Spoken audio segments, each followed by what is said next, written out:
How's it going, everyone? This is Salas here, and you guys are at Salas Skill Training. This will be my first video of a goalkeeper training session with two young ladies from the University of Southwest, which is located in Hobbs, New Mexico. I was lucky enough to run the session. I can tell you now, goalkeeping is one of my favorite type of sessions. I think that is one of the hardest positions to train in. In this video, you're gonna see a lot of low diving. The reason why you don't see so much high diving is because this was kind of in the beginning of when we started training together. I hope you guys enjoy the video. As always, if you guys like it and want some more, please like and subscribe, and then also leave comments with any feedback that you have, whether it's athletes of what you would want to see more, whether it's coaches of what you think I should have done better. Hey, any feedback is good feedback for me, so if you have any, please send it over.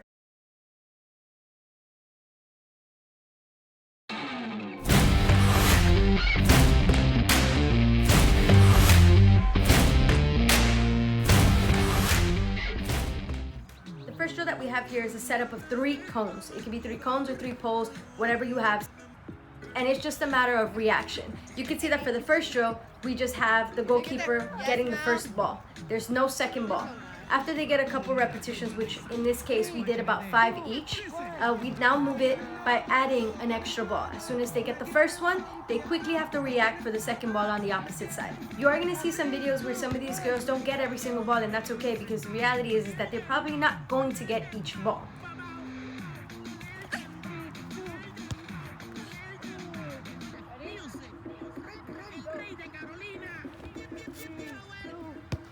Atta girl.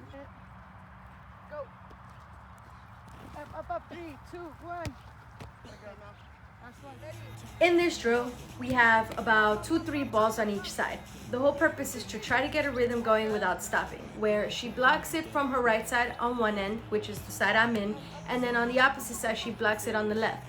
The whole point is for her to quickly get back up and onto the other side. We don't want to give that much rest there because it's just to get her moving. Again, all the balls are down on the ground. It's at a good pace. You can kind of see that we don't have much success in finishing that third part, which is completely okay.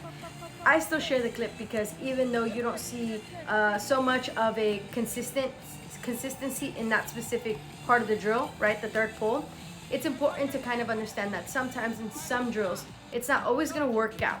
So again, even though we didn't fully succeed on that third part of the drill, I still share it because it was part of our training session, and that little kind of rough patch in the session was super important because we kind of took time to explain what wasn't being done right, and what to expect on the next one, right? And that's the great thing about video. You kind of get to see the first time you did it to second, third, and fourth, and how much you've improved since then.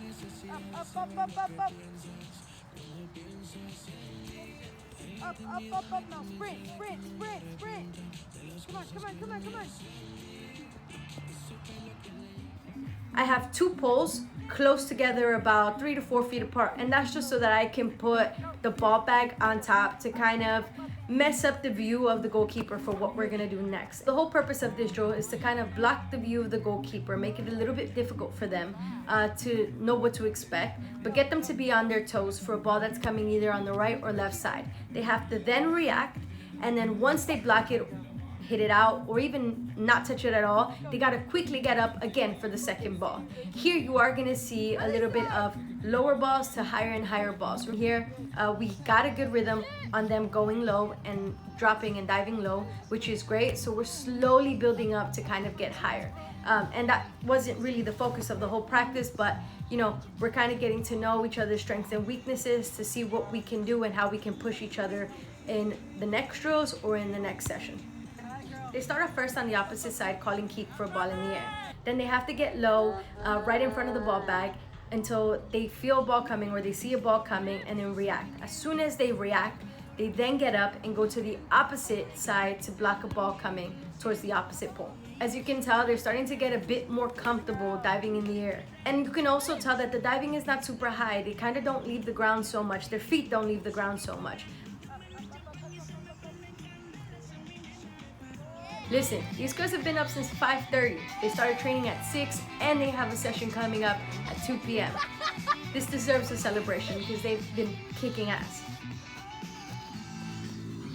We have a shot straight to you, some speed and agility, punt to you, right? And then some diving on the ground.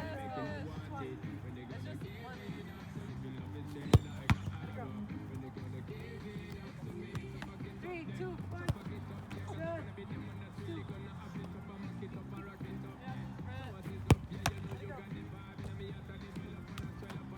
Quick, quick.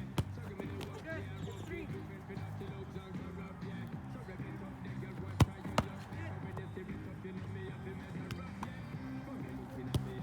Good way. Three, two. Come on, Mel. Come on, Mel. Up. It's gonna go wider next time. Good. Up. Quick, quick, quick, quick, quick. Up. Good. Quick, quick, quick. At the last part, we're doing some wall sits, or in this case, goal sits, where they're sitting there for about 30 to 45 seconds, and then they're expected to run towards the coaches, trainers, whoever, touch the ball, move back, and then clear it out as if it's a ball going over them. After an hour and a half of training, this is not the easiest thing. We did about 3 to 4 sets of these. I understood that these girls were really tired and they really worked hard. Plus, we had another session coming up in a few hours. After this, they kind of cooled down, and that was it. We were getting ready for the second part of our session.